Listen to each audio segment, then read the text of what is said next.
जब कभी भी अमर प्रेम की दास्तां का जिक्र हुआ है, तब राधा कृष्ण की प्रेम कहानी से ही शुरुआत हुई है। लेकिन यहाँ पर एक ऐसी दिल छूने वाली सच्ची प्रेम कहानी का जिक्र हुआ है कि कोई भी अपने आंसुओं को नहीं रोक पाएगा। इसलिए कमजोर दिल वाले इस कहानी को नहीं सुने और वो इस दिल को छूने वाली सच्ची प्रेम कहानी को छोड़कर जा सकते हैं। तो चलिए शुरू करते हैं। मेरा नाम अनुज है और मुझे पहला और शायद आखिरी प्यार 14 साल की उम्र में ही हो गया था। मैं उस समय 10वीं कक्षा में पढ़ता था। प्यार करने के हिसाब से उम्र शायद कम थी, पर क्या करें जनाब, आजकल तो इसी उम्र में मोहब्बत हो जाया करती है। तो मॉडर्न जमाने के आधार पर मुझे भी पहला प्यार हो गया था। मुझे मेरा पहला प्यार मेरे ही कक्षा में पढ़ने वाली अनाया नाम की लड़की में नजर आता था। जितना खूबसूरत उसका नाम था, उससे कहीं ज्यादा खूबसूरत वह खुद थी। उसकी उम्र लगभग 14 या 15 वर्ष रही होगी। अनाया बड़े घर की लड़की थी।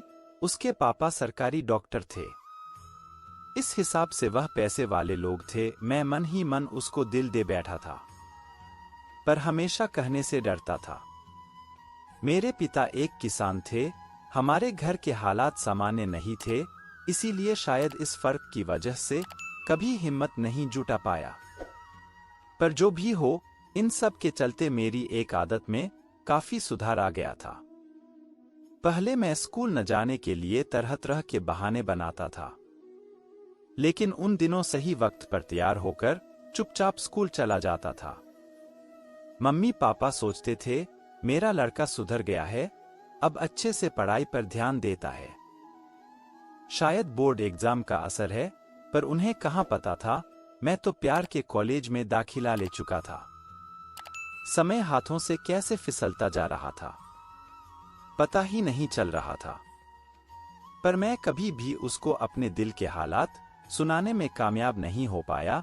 बस जब उसकी नजर कहीं और होती थी तो चोरी छुपे मैं उसको देख लिया करता था। कभी कभार तो मैं उससे बात करने के लिए उसके पास जाता, पर जैसे ही उसके पास पहुंचता, किसी न किसी पढ़ाई का टॉपिक पर बात करके वापस आ जाता था। पर मेरे दिल में क्या है, उसके लिए इन सब बातों से वह हमेशा अनजान ही रही। अब तक हम 10वीं परीक्षा दे चुके थे। हम अपने अपने रिपोर्ट कार्ड लेने स्कूल आए थे। यह हमारा स्कूल का आखिरी दिन था। उसी दिन मुझे पता चला कि अनाया के पापा का ट्रांसफर हो चुका है। वह अब आगे की पढ़ाई किसी और शहर में जाकर करेगी। मुझे तो शुरू से ही पता था कि मेरे पापा भी मुझको आगे की पढ़ाई करने के लिए किसी और शहर में भेजने वाले हैं। मतलब अब शायद जिंदगी में हम कभी नहीं मिल पाएंगे। अनाया के लिए मेरे दिल में प्यार आज भी उतना ही था। मेरा दिल बैठा जा रहा था, यह सोचकर कि वह मुझसे दूर जा रही है। सभी दोस्त एक दूसरे से गले मिल रहे थे, एंजॉय कर रहे थे, पर मैं अपने आंसू छुपाता फिर रहा था। मैंने देखा अनाया भी अपने फ्रेंड के साथ काफी खुश थी। उसके चेहरे की खुशी देखकर मेरे चेहरे पर भी मुस्कान उभर आई। मैं एकांत से जगह में जा बैठा था। सभी लोगों से मिलने के बाद अनाया की नजर मुझ पर गई, तो वह मुझसे भी मिलने के लिए आगे बढ़ी। उसको अपनी तरफ बढ़ता देख मैं खड़ा हो गया। वह मेरे पास आई, हाथ आगे बढ़ाया। मैं भी अपना हाथ आगे बढ़ाया।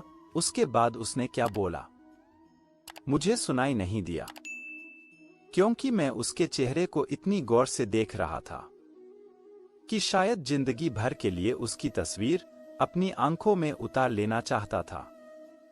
मुझे होश तब आया जब उसने अपना हाथ वापस खींचा और ना चाहते हुए मैंने उसका हाथ छोड़ दिया। उसके बाद बाय करते हुए जाने लगी। जब वह जा रही थी तब उसके गले में लटका हुआ आइडेंटिटी कार्ड जमीन पर गिर पड़ा।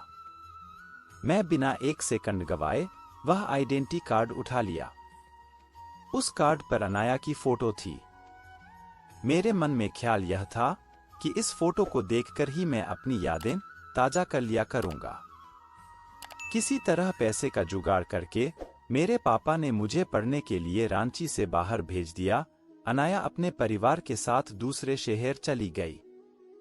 मैं हमेशा के लिए अनाया से जुदा हो चुका था। समय को कौन पकड़ सकता है? समय बीतता गया। मैंने अपनी पढ़ाई पूरी कर ली और एक बड़ी कंपनी में अच्छी तनख्वाह पर नौकरी भी मिल गई। जिंदगी की लगभग सारी जरूरतें पूरी हो रही थी, पर फिर भी जिंदगी में कहीं ना कहीं कमी हमेशा खलती थी। उस कमी का नाम था अनाया। काफी ज्यादा जदोजहद करने के बाद भी मैं कभी अनाया का पता नहीं लगा पाया। बस उसका खिलखिलाता चेहरा जो मैंने आखिरी बार देखा था, मेरी नजरों के सामने रहता था। अब तक वह काफी बदल चुकी होगी। हो सकता है मेरे सामने से गुजर जाए तो मैं पहचान भी ना पाऊं। अपनी पत्नी के चेहरे में मुझे मेरे बचपन के प्यार का चेहरा दिखने लगता।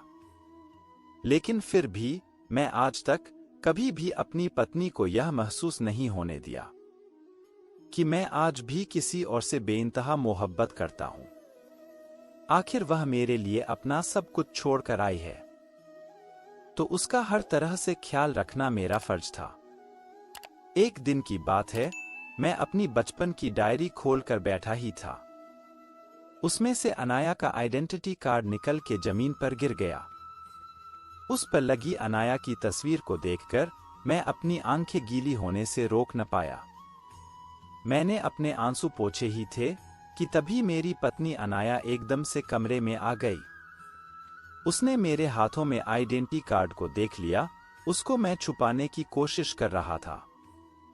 तभी उसने मेरे हाथ की तरफ इशारा करते हुए पूछा, ऐसा क्या है आपके हाथ में जो आप मुझसे छुपा रहे हो? मैंने अपनी लड़खड़ाती हुई जुबान से कहा, गरे कुछ नहीं, वह बस ऐसे ही मेरे बचपन के एक दोस्त का आइडेंटिटी कार्ड है। यह कहते हुए मैंने वो आइडेंटिटी कार्ड डायरी में बंद कर दिया। मेरे इस तरह के व्यवहार से मेरी पत्नी की उत्सुकता और बढ़ गई। उसने बड़े ही प्यार से मुझसे कहा, लाइए मुझे भी दिखाइए।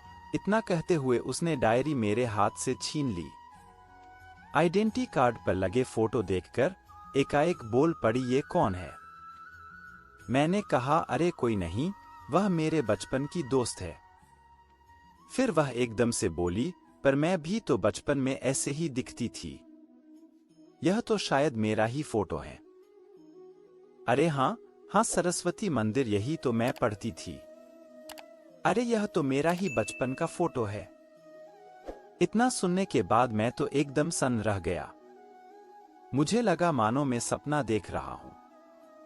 कहीं ऐसा ना हो कि मैं खुशी से पागल हो जाऊं। मैं उससे फिर पूछा, सच में यह तुम्हारी ही फोटो है? उसने अपनी बात पर जोर देते हुए कहा, हाँ बाबा, पक्का यह मेरा ही फोटो है। पर यह तुमको कहाँ मिला? मैं तुरंत ही बोला, पर मैं तो इस लड़की से बचपन से प्यार करता हूं। इतना ही बोल पाया कि मेरी आंखों से आंसू की गंगा जमुना निकल पड़ी।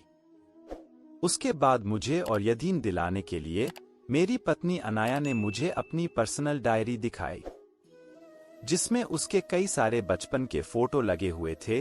अब तक मुझे यकीन हो चुका था कि यह वही अनाया है जिसे मैं बचपन से प्यार करता हूं। उसके बाद अनाया ने मेरे आंसू पूछते हुए मुझे अपनी बाहों में भर लिया, क्योंकि वह भी जान चुकी थी कि उसको अभी से नहीं बचपन से चाहने वाला पति मिला है। उधर मैं मन ही मन भगवान को बार बार शुक्रिया अदा कर रहा था कि उसने मुझे मेरा प्यार हमेशा हमेशा के लिए लौटा दिया। मैं अब उसे यानी अपनी पत्नी अनाया, जो कि मेरा बचपन का प्यार था, जिंदगी भर के लिए अपनी बाहों में कैद करना चाहता था। उसके बाद हमने अपने बचपन की सारी यादें ताजा की। दोस्तों, आपने सुना तो होगा ही, जब आप किसी से शिद्दत से मोहब्बत करते हैं तो पूरी कायनात आपको उससे मिलाने की कोशिश करती है, और शायद यही मेरे साथ हुआ था। दोस्तों, ये वीडियो यहीं समाप्त होती है। मिलते हैं अगले कोई ज्ञानवर्धक वीडियो में। तब तक अपना ख्याल रखना।